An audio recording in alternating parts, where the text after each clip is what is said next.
Bonjour à tous, bienvenue sur la chaîne Compta Expert. Nous poursuivons notre série de vidéos sur le coût d'acquisition des immobilisations corporelles. Alors, aujourd'hui, nous allons parler du cas numéro 3 sur l'acquisition de matériel avec rabais et escompte. Pour rappel, et vous le verrez dans les précédentes vidéos également, euh, le susquadar révisé prévoit trois types d'immobilisation.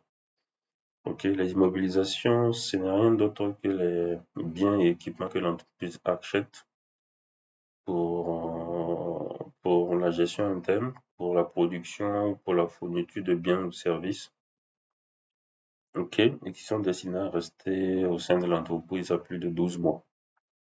Ok. Donc, vous avez les immobilisations corporelles, qui sont les actifs physiques, les immobilisations incorporelles, qui sont les actifs immatériels, comme les logiciels et bien d'autres. Vous avez les immobilisations financières qui sont, par exemple, les actions, les titres de participation. Voilà. Donc aujourd'hui, il s'agit en fait de continuer notre série de vidéos sur les immobilisations corporelles. Qu'est-ce qu'une immobilisation corporelle? Comme on l'a dit dans les vidéos précédentes, c'est un actif détenu pour être utilisé dans la production ou la fourniture de biens, excusez-moi, soit pour être loué à des tiers, soit à des fins de gestion interne, dont l'utilisation est attendue sur plus d'un exercice.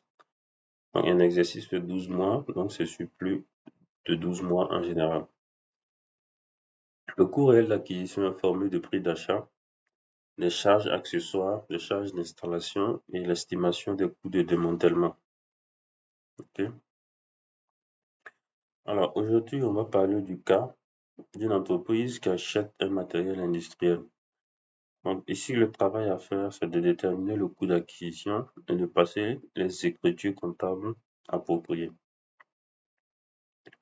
Les données de l'opération, vous avez un prix d'achat de hors taxe de 15 millions, un escompte de règlement de 300 000. Vous savez que l'escompte, ce sont les réductions qu'on peut bénéficier auprès des fournisseurs lors des achats.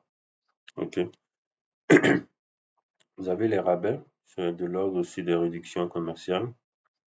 Alors, le montage hors taxe du matériel acheté, il est de 600 000. Le transport hors taxe de 400 000 avec un taux de TVA de 18%. Quelle est l'analyse comptable qu'on doit faire ici? Le matériel constitue une immobilisation corporelle. Ok. Le coût d'acquisition se calcule à partir du prix d'achat net de rabais et de l'escompte obtenu. Donc, il faut prendre le prix d'achat, enlever les réductions commerciales là-dedans. Les frais de transport et de démontage sont incorporés, ok, parce que ce sont des frais additionnels au coût d'acquisition. Sans ces éléments-là, on ne pourra pas envoyer l'équipement là où il faut pour pouvoir l'utiliser. Donc, c'est incorporé dans le matériel en fait qui est acheté. La TVA n'est pas prise en compte. Alors, pour la détermination du coût d'acquisition, il faut prendre le prix d'achat auquel on enlève les réductions commerciales, donc qui est le rabais et puis l'escompte de règlement.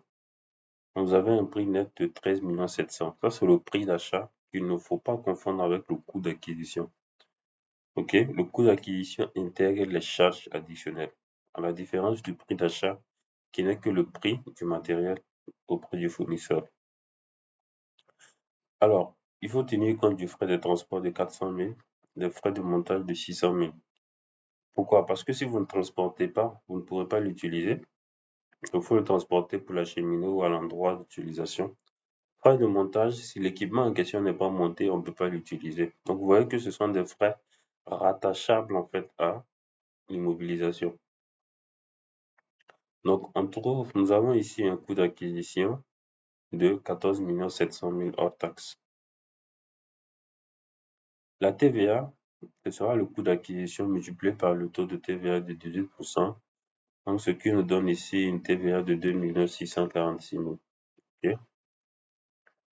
Donc, l'écriture comptable à passer, c'est le compte matériel industriel avec un montant, souvenez-vous, le coût d'acquisition de 14 700 000, une TVA récupérable de 2 600 000, Et finalement, ce qu'on va devoir payer au fournisseur, c'est 17 millions. Ok.